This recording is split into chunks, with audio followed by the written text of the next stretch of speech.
3, 2, 1, go.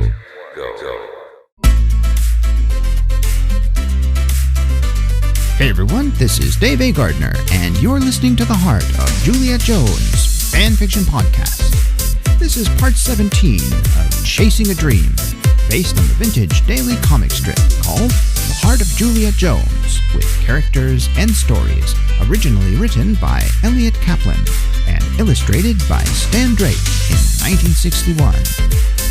The fanfiction story you're hearing today is written by Dave A. Gardner.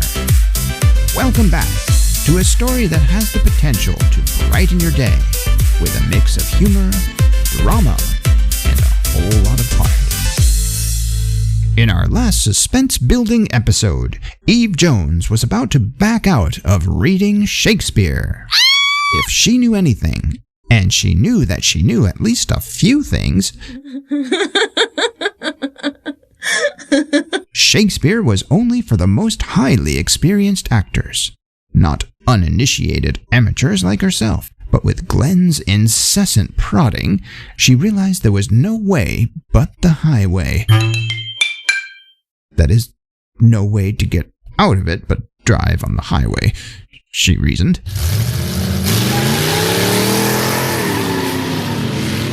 In our studio today, we've got a return visit from Mr. Howard Jones himself.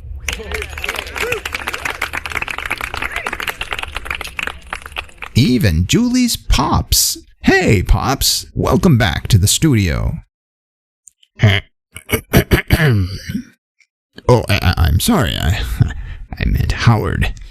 That's what I thought you meant, young man. Thank you very much.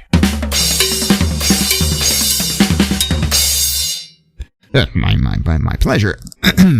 Thanks for joining us again. On the phone, you sounded a little bit, well, not yourself. Well, I'm worried, Dave. Julie gave me some food for thought, and after mulling it over a while, you know, the way cows chew their cud and things like that.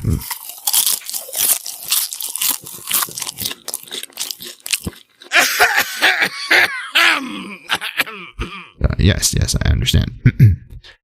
I came to the realization that Eve may have made a dangerous mistake going to this hotel room to meet some stranger she had never met before.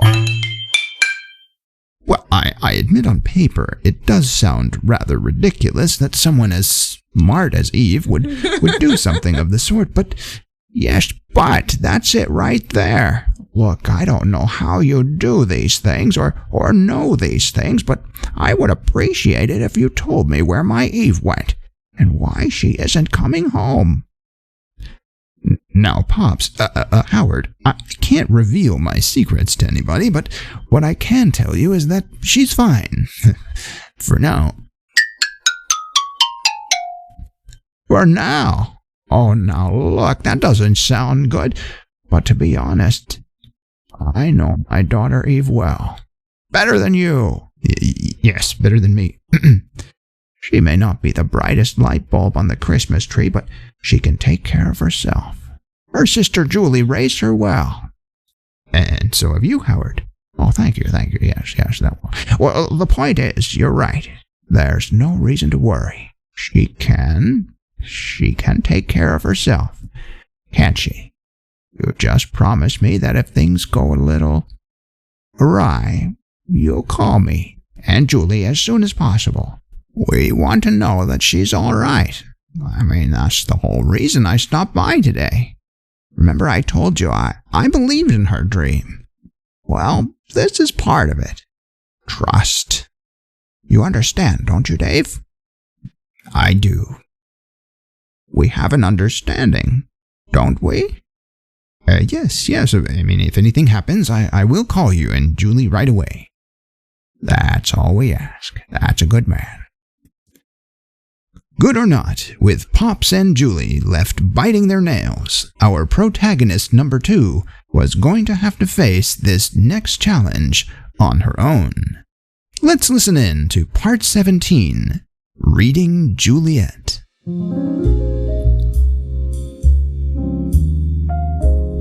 Rehearsing Romeo and Juliet with Glenn Sabine as Romeo should have been a dream come true. His perfectly pressed suit and tie, and that deep, all-consuming voice. Oh, with that he had captured Eve's heart, as if he were Clark Gable himself. Trying to evade his subtle advances when she was already in desperate need of rescuing from this nerve-wracking mock audition was becoming downright impossible. Now this, the role of Juliet, in love with her Romeo. How would she ever be able to pull it off? Eve knew that the role should be played with a certain amount of emotional intensity, as with all of Shakespeare's plays. The problem, however, was that she had hardly ever taken a passing glance at Shakespeare. In English class in high school, she had preferred to giggle to Deirdre about how sensually handsome Ricky Sundance's wavy hair simply floated on top of his head like goose feathers. Now she regretted her hormone-driven schoolgirl antics, and she was paying the price. "Thou art thyself, though not a Montague," quoted Mr. Sabine with an accent that was thicker than life and born for the theater. "Go on, Miss Jones," he continued. "These immortal lines virtually speak themselves." The lines may have spoken themselves, Eve observed, but they didn't help a hill of beans when it came to reading Juliet. "Well, what's Montague?" she bumbled. Eve knew that Shakespeare was tough, but my goodness, she thought, was this even English? She exhaled and swallowed hard. "Come on, Eve," she told herself, "you got this." She forced herself to focus on reading correctly, rather than making a total dunce of herself by acting out the part and fumbling the words. "Oh, be some other name," she quoted with her eyes fixed on the page. "What's in a rose? I mean, a name." Okay, so she was blowing it, and she knew it. Would now be a good time to start bawling?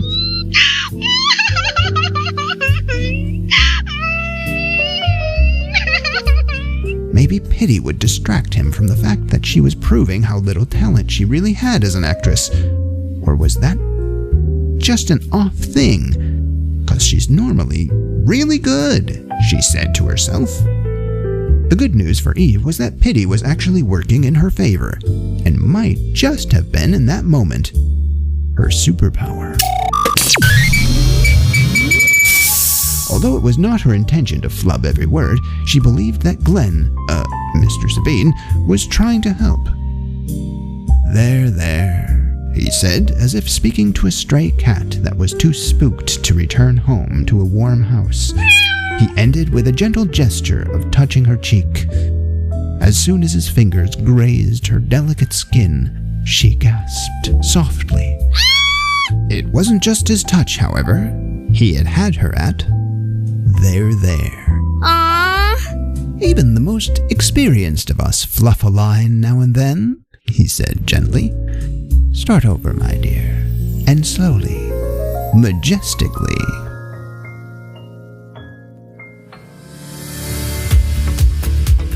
Thanks again for joining us, dear listeners. As a reminder, if you're interested in reading more romantic stories by author Dave A. Gardner, be sure to check out the selection of life-changing and inspiring books listed on my website.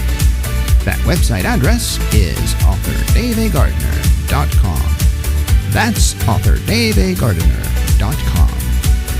You've listened to the Heart of Juliet Jones Fanfiction Podcast. Until next time, dear listeners, may joy and peace be yours.